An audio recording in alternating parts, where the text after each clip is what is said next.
Welcome to KNR news. వార్తల ముందుగా ముఖ్యాంశాలు.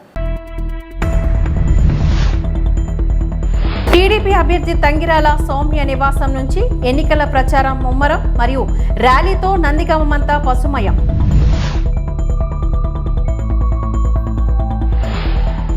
విశాఖ దక్షిణ నియోజకవర్గ కూటమి అభ్యర్థి వంశీకృష్ణను భారీ మెజార్టీతో గెలిపించాలి.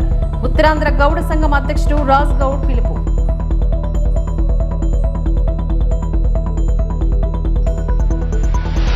సినీ నిర్మాత ఉపక ట్రస్ట్ అధ్యక్షుడు టీడీపీ సీనియర్ నేత కంచల అచ్యుతరావు.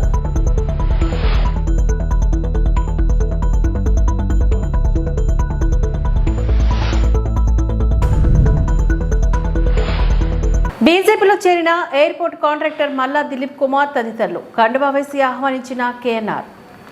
గాజువాక 88వ వార్డు కోటనరవ దువ్వాడ సెక్టార్ 1 మరియు గాజువాకకు చెందిన మల్లా దిలీప్ కుమార్ తదితరులు ప్రధాన మోదీ గారి సుపరిపాలనకు ఆకర్షితులై బీజేపీలో చేరారని అన్నారు. కన్వీనర్ కేఎన్ఆర్ నాయకత్వంలో గాజువాకలో బీజేపీ బలోపేతానికి తన వంతు కృషి చేస్తానని అన్నారు. దేశంలో రాష్ట్రంలో ఎన్డీఏ కూటమి అధికారంలోకి వస్తుందని అన్నారు. తనలాంటి యువకులకు ఉద్యోగ ఉపాధి అవకాశాలు రావాలి అంటే కూటమి అభ్యర్థులను గెలిపించాలి అంటూ దిలీప్ కుమార్ కోరారు. బీజేపీలో చేరిన వారిలోని కృష్ణ, ప్రసన్న, శంకర్, కళ్యాణ్ తదితరులు పాల్గొన్నారు. ఈ కార్యక్రమంలో నాయకులు గూటూరు శంకర్రావు, నాగేశ్వరరావు, తాతారావు తదితరులు పాల్గొన్నారు. నెక్స్ట్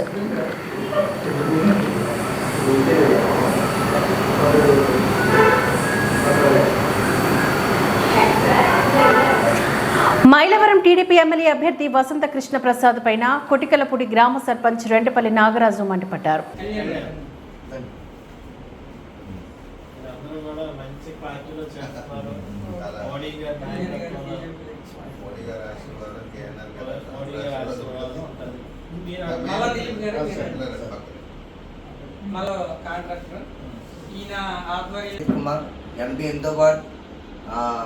ఇన్నాళ్ళు మోడీ గారు ఆదేశం మేరకు కుర్రోడు ఎంత కృషి చేసినా ఎంత చేసినా అది కింద స్థాయినే ఉండిపోయేది, పై వరకు వెళ్ళేది కాదు. ఈరోజు మహానుభావుడు పెద్ద ఆయన ఎంతో కృషి చేసి యువతను ముందుకు వెళ్ళాలని చెప్పేసి ఆయన ఎంతో కృషి చేస్తున్నారు.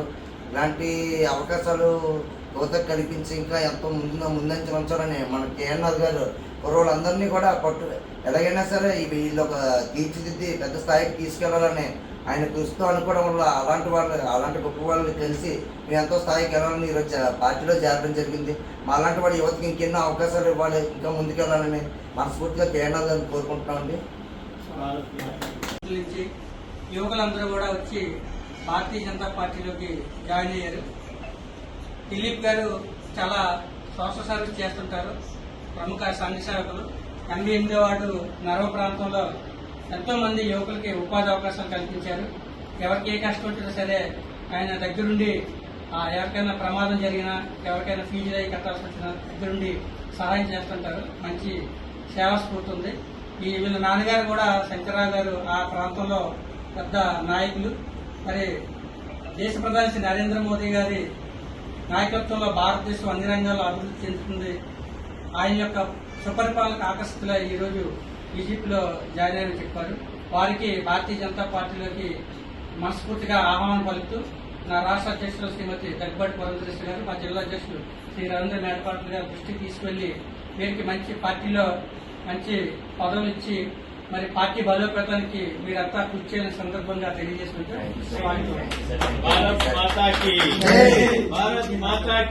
ఎన్టీఆర్ జిల్లా మైలవరం నియోజకవర్గం ఇబ్రహీంపట్నం మండలం కోటికలపూడి గ్రామంలో గ్రామ సర్పంచి ఆధ్వర్యంలో ఇంటింటికి ఎన్నికల ప్రచారాన్ని నిర్వహించారు. ప్రచారానంతరం గ్రామ సర్పంచ్ రెంటపల్లి నాగరాజు మీడియాతో మాట్లాడుతూ వసంత కృష్ణ ప్రసాద్ ముందస్తు ప్రణాళిక ప్రకారం టీడీపీలోకి చేరారని, అందుకే గత పాలనలో అభివృద్ధి జరగలేదంటున్నారని, తన అభ్యర్థంతోనే ఎంపీల నుంచి మంత్రుల నుంచి నిధులు తెచ్చి నియోజకవర్గాన్ని అభివృద్ధి పరిచాననడం అసత్యమని, సీఎం గారి అనుమతి లేకుండా మంత్రులైనా ఎలా నిధులు ఇస్తారంటూ ఎద్దేవా చేశారు. ఈ కార్యక్రమంలో గ్రామ సర్పంచి రెంటపల్లి నాగరాజు, గ్రామ కన్వీనర్ దుర్గారావు, గ్రామ నేతలు, కార్యకర్తలు, మహిళలు విరివిగా పాల్గొన్నారు. కొంత అసూయ చెంది మా గ్రామంలోనే ఒక డిపార్ట్మెంట్లో, పోలీస్ డిపార్ట్మెంట్లో, హోంగార్డ్ నుంచి డీజీపీ వరకు ఉన్నారు. మా ఎస్సీల్లోనే ఇవాళ ఒక టాపీ మేస్త్రి పిల్లలు 2 ఇంజనీరింగ్ చదువుతున్నారు. అలాగే ఆటో డ్రైవర్ పిల్లలు 2 ఇంజనీరింగ్ చదువుతున్నారు. అయితే వాళ్ళ స్థాయిని మించి మేము వాళ్ళకి ఈక్వల్గా మేము సమానంగా నడవడం ఆయనకి ఇష్టం లేక, ఊళ్ళో ఉన్న వాళ్ళకి ఇష్టం లేక ఆయన వేరే పందాన్ని నిర్ణయించుకొని మేము ఆయనతో పాటు ఎదగడానికి మేము ఇష్టం లేక తాత్కాలికంగా మేము కూడా మా అందరం సహోదరులుగా భావిస్తున్నట్టు మా దగ్గర నటన చేసి ఆయన బయటికి వెళ్ళాడు కాబట్టి వేరే కారణం చెప్పలేక ఊరికే అభివృద్ధి ఫలాలు లేవు, డెవలప్మెంట్ లేదు. మా ఎస్సీలలో మేము ఉన్న స్టేజ్లో మాకు డెవలప్మెంట్ ఏంటంటే మా పిల్లలు చదువుకోవడమే మాకు డెవలప్మెంట్. మా సామాన్య కార్యకర్త నుంచి మా సామాన్య కుటుంబంలో ఉండేవాళ్ళు కూడా ప్రతి ఒక్కరూ ఇంజనీరింగ్ స్టూడెంట్స్. మా ఊర్లో 50 మంది ఇంజనీరింగ్ ఆడపిల్లలు చదువుతున్నారు మా ఎస్సీ కులంలో నుంచి పుట్టి. అది వాళ్ళు జీర్ణించుకోలేక వాళ్ళు రాజధాని కుంటి సాగు చెప్పారు. ఆత్మహత్యం చేసుకొని ఏం బతకలేక ఆయన ఒక్కడే పోయాడు తప్ప మా గ్రామంలో కూడా ఆయనతో పాటు మేమంతా ఏకపక్షంగా మాలో గ్రూపులు లేవు, ముఠాలు లేవు. ఎస్సీలంతా వైఎస్ఆర్ కాంగ్రెస్ పార్టీ. మా పార్టీలో ఉంటూ ఆయనతో పాటు ఎంతమందిని తీసేయాలని మమ్మల్ని ఎక్కడి నుంచి మీటింగ్లో సహజంగా కృష్ణప్రసాద్ గారు అనే మాట ఏంటంటే నా కులం, నా మతం, నా గడప వరకే, అది దాటిన తర్వాత అందరూ నా ప్రియమైన వారే అంటారు. మీ కొడికిలిపూడిలో కూడా అనేకమైన సార్లు రావటం, ఇదే మాట చెప్పడం జరిగింది. ఎస్సీ అనేవాళ్ళు మా ఇంట్లో చాలా చొచ్చుకొని ఉంటారనే మాట అన్నారు. మీరేమో దానికి వ్యతిరేకం అన్నారు. దాని మీద మీ అభిప్రాయం? మేము స్వయంగా చూసాం కాబట్టి ఆయన చేసి దాన్ని చెప్పే దాంట్లో కొంత ఉంది. మాలో ఎస్సీ సోదరుల్లో మమ్మల్ని ఎంతమందిని ఆదరించాడు, మాకు ఆయన చేసిన సహాయ కార్యక్రమాలు ఏమైనా ఉన్నాయని చెప్పానండి. అది ఏదన్నా డెవలప్మెంట్ జరిగితే జగనన్న కార్యక్రమాలు డెవలప్మెంట్ చేసింది తప్ప ఆయన స్వచ్ఛందంగా ఆయన సొంత నిధులతో ఏమైనా చేసాడని చెప్పానండి. వ్యక్తిగతంగా అనేది మీ ఎస్సీ స్కీమ్ జరగలేదంటారు? ఖచ్చితంగా జరగలేదు. ఏదైనా జరిగింది అంటే జగనన్న కార్యక్రమాలే జరిగింది అంతే. జగన్మోహన్ రెడ్డి ఇచ్చిన భిక్షతోనే జరిగింది. ఆయన కూడా జగన్మోహన్ రెడ్డి భిక్షతోనే ఎమ్మెల్యే అయ్యాడు. జై జగన్, జై జగన్. విశాఖ తూర్పు నియోజకవర్గంలో కూటమి అభ్యర్థులు గెలిపే లక్ష్యంగా ప్రతి కార్యకర్త, నాయకుడు బాధ్యతగా పనిచేయాలి అంటూ సినీ నిర్మాత ఉపగా ట్రస్ట్ అధ్యక్షుడు టీడీపీ సీనియర్ నేత కంచర్ల అచ్యుతరావు పేర్కొన్నారు.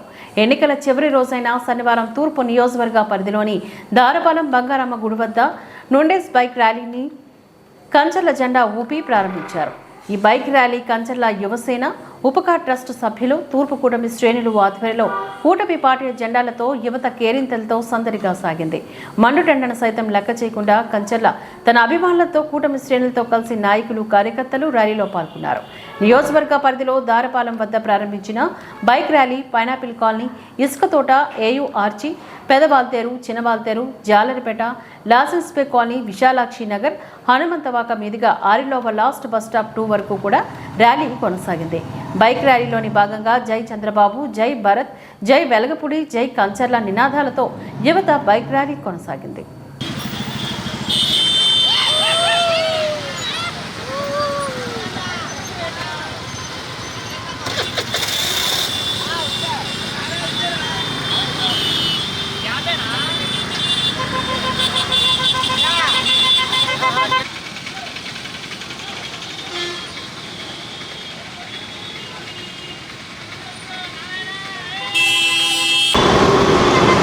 ఆ బండ్లు కొన్ని ముందుకి కొన్ని వెనక్కి ఉంటే మధ్యలో ఆయన ఉంటే భలే ఉంటుంది.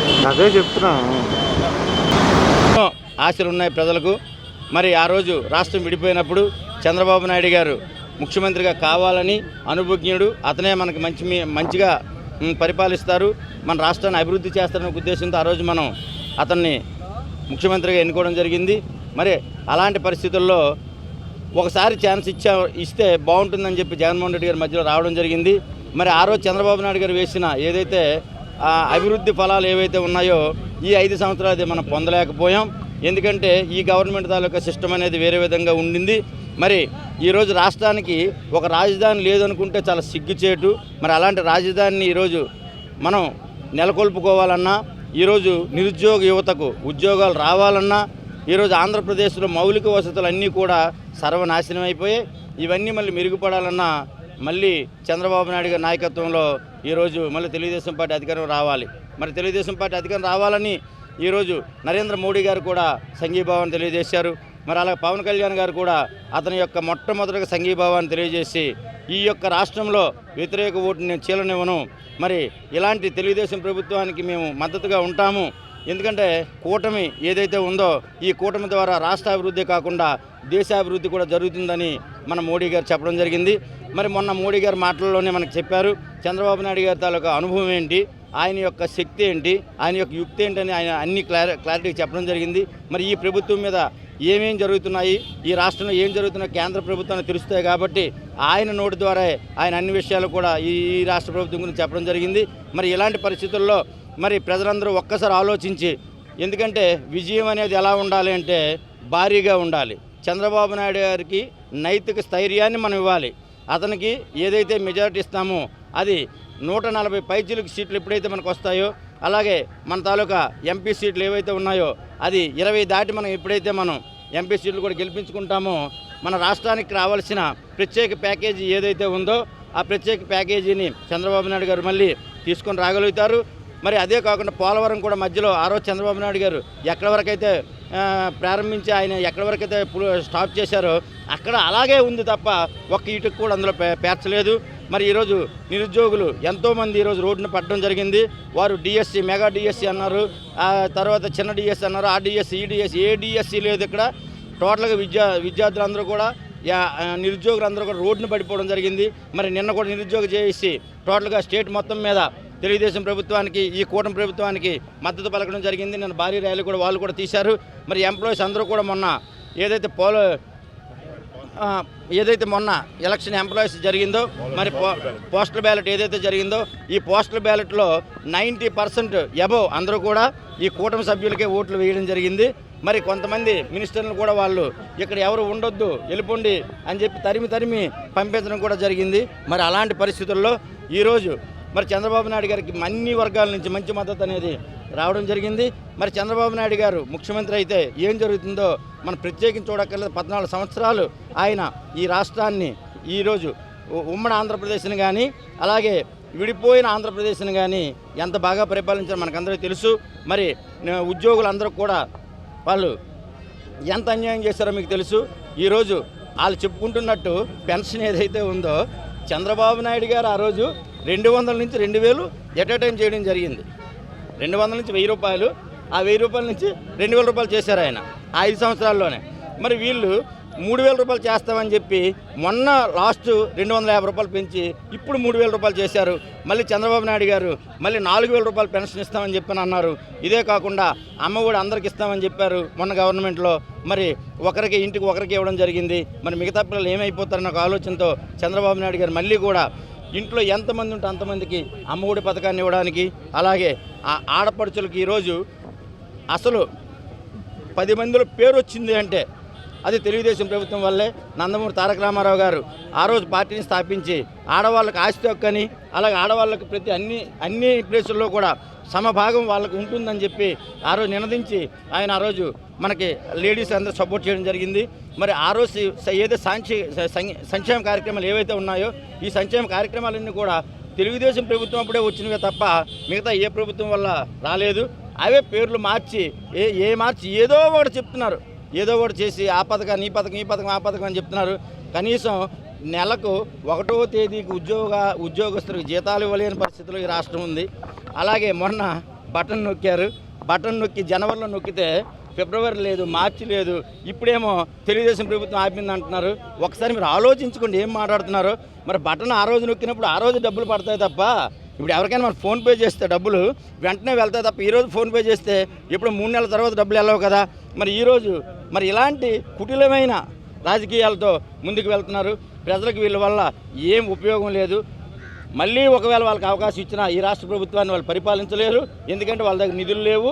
ఎప్పుడు కూడా అభివృద్ధిని ఎప్పుడైతే మనం కాంక్షిస్తామో, ఎప్పుడైతే మన సంపద సృష్టించబడుతుంది, ఆ సంపద ఎప్పుడైతే సృష్టించబడుతుందో అప్పుడు రాష్ట్రం సుభిక్షంగా ఉంటుంది. రాష్ట్రం ఎప్పుడైతే సుభిక్షంగా ఉంటుందో అందరికి ఉద్యోగాలు వస్తాయి. అందరికి ఉద్యోగాలు ఎప్పుడు వస్తాయో మనిషి సుఖ సంతోషాలతో బాగా జీవిస్తాడని ఆలోచిస్తూ మరి ఈరోజు ఈ యొక్క ఏదైతే మా ర్యాలీకి ఉందో ప్రజలందరూ ఆశీర్వాదంతో మంచి భారీ ఎత్తున మేము చేయాలని తలపించాం. కాబట్టి ఆ అమ్మవారి ఆశీస్సులతో కనకమల అమ్మవారు, అలా సింహాద్రి అప్పన్న గారు, అలాగే అందరు దేవుళ్ళు మాకు మంచి సమయస్ఫూర్తిని ఈ తెలుగుదేశం ప్రభుత్వం వచ్చే విధంగా వెంకటేశ్వర స్వామి అందరూ ఆశీస్సులు మాకు ఉండాలని మనసవాచ కోరుకుంటూ జై చంద్రబాబు. విశాఖ దక్షిణ నియోజకవర్గ కూటమి అభ్యర్థి వంశీకృష్ణను భారీ మెజార్టీతో గెలవాలని కోరుతూ ఉత్తరాంధ్ర గౌడ సంఘం అధ్యక్షుడు రాజ్ గౌడ్ కోరారు. దీనిలో భాగంగా శనివారం నగరంలో శ్రీ కనక మహాలక్ష్మి అమ్మవారి ఆలయంలో రాజ్ గౌడ్ ఆధ్వర్యంలో అమ్మవారికి 1000 కొబ్బరికాయలు కొట్టి పూజలు చేశారు. అనంతరం ఆయన సందర్భంగా మాట్లాడుతూ విశాఖ దక్షిణ ఎమ్మెల్యే వంశీకృష్ణ గెలిస్తే పాత నగరం ఎంతో బాగుపడుతుందని, 5 ఏళ్ల వైసీపీ ప్రభుత్వ పాలనలో ఎక్కడా కనీసం అభివృద్ధి జరగలేదని ఆరోపించారు. అందుకే కూటమి అభ్యర్థిని స్థానిక ప్రజలు, మహిళలంతా ఓటు వినియోగంలో పాల్గొని ఓటు వేయాలని కోరారు.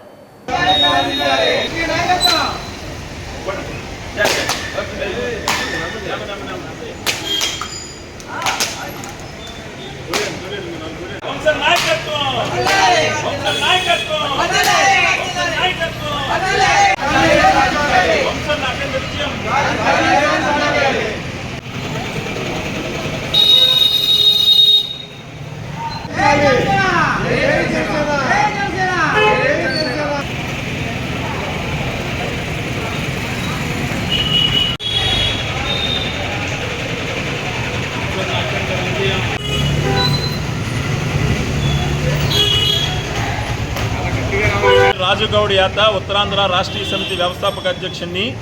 ఈరోజు జనసేన అభ్యర్థి వంశీకృష్ణ శ్రీనివాస్ గారు విశాఖ దక్షిణ నియోజకవర్గంలో అఖండ విజయం సాధించబోతున్నారు. సాధించాలని ఉత్తరాంధ్ర ఎలవేల్పు శ్రీ కనక మహాలక్ష్మి అమ్మవారి గుడి దగ్గర 1000 కొబ్బరికాయలు కొట్టి పూజా కార్యక్రమం నిర్వహించాము. అదేవిధంగా మసీదుల్లో, క్రిస్టియన్ చర్చిల్లో కూడా ఈరోజు ప్రార్థనలు జరుగుతున్నాయి. ఎందుకంటే 2024 ఎలక్షన్లో వంశీకృష్ణ శ్రీనివాస్ గారు గ్యారంటీగా అసెంబ్లీకి వెళ్తారు, వాసుపల్లి గణేష్ కుమార్ ఇంటికి వెళ్తారని ఈరోజు మేము తెలియజేస్తున్నాం. ఈరోజు 39వ వార్డు పద్మానగర్ వాసు, రాజు, 38వ వార్డు ముస్తఫా తదితరులు అందరి ఆధ్వర్యంలో భారీగా ఈ కార్యక్రమం చేపట్టడం జరిగింది. వంశీకృష్ణ శ్రీనివాస్ గారు తిరుగులేని మెజారిటీ విశాఖ సౌత్లో సాధించబోతున్నారు. ఎందుకంటే నిరంతరం ప్రజల్లో ఉండే వ్యక్తి వంశీకృష్ణ శ్రీనివాస్. ఈరోజు ఆయన అఖండ విజయం కోసం ఈరోజు మేమందరం కూడా ప్రార్థన చేయడం జరుగుతుంది. అన్న, ఎంత మెజార్టీ మనం ఆశించవచ్చు? ఈరోజు ఉన్న లెక్కల ప్రకారం మినిమం 50,000 మెజార్టీతో వాసుపల్లి ఓడిపోతున్నాడు. వాసుపల్లి మీద 50,000 మెజారిటీతో వంశీకృష్ణ శ్రీనివాస్ అఖండ విజయం శ్రీ కనక మహాలక్ష్మి అమ్మవారి దయతో జరుగుతుందని మేము ఆశిస్తున్నాం. టీడీపీ, జనసేన, బీజేపీ కూటమి సుమారుగా 160 పైచిలకు సీట్లతో అఖండ విజయం సాధిస్తుంది. అమ్మవారి కనక మహాలక్ష్మి అమ్మవారి ఆశీస్సులతో గెలుస్తున్న వంశీకృష్ణ శ్రీనివాస్ నిరంతరం దక్షిణ నియోజక ప్రజలతో ఉండి దక్షిణ నియోజక అభివృద్ధికి నిరంతరం పాటుపడతారని మేము భావిస్తున్నాం. చివరిగా ఆయన గెలుపు ఖాయమనుకుంటున్న మీరు మరి అడ్వాన్స్గా కంగ్రాట్స్ చెప్తారా? అడ్వాన్స్గా కంగ్రాచులేషన్ అండి. ఈరోజు వంశీకృష్ణ శ్రీనివాస్ విజయకేతనం ఎగరేస్తున్న సందర్భంగానే మేము ఈ కార్యక్రమాలు చేపట్టడం జరిగింది. ఎన్టీఆర్ జిల్లా నందిగామ పట్టణంలో టీడీపీ అభ్యర్థి తంగిరాల సౌమ్య ఎన్నికల ప్రచారం హోరెత్తించింది. కూటమి అభ్యర్థి తంగిరాల సౌమ్య నివాసం నుంచి ఎన్నికల ప్రచార ర్యాలీ ప్రారంభమైంది. ఈ కార్యక్రమానికి సినీ నటుడు శివాజీ హాజరయ్యారు. అశేష జన సమూహాన సముద్రాన్ని తలపించే విధంగా బైక్ ర్యాలీ నిర్వహించారు. గాంధీ సెంటర్ నుంచి శివాలయం మీదుగా పాత బస్టాండ్, భారత టాకీస్, నెహ్రూ నగర్ ఆర్చి వరకు కూడా ర్యాలీ జరిగింది. నియోజకవర్గంలో పసుపు జెండా ఎగరడం ఖాయమంటూ ధీమా వ్యక్తం చేస్తున్న తెలుగు తమ్ముళ్లు. ఈ కార్యక్రమంలో భారీ ఎత్తున టీడీపీ నాయకులు, కార్యకర్తలు, సానుభూతి పరులు తదితరులు పాల్గొన్నారు.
ఈ వార్తలు ఇంతటితో సమాప్తం. నమస్కారం.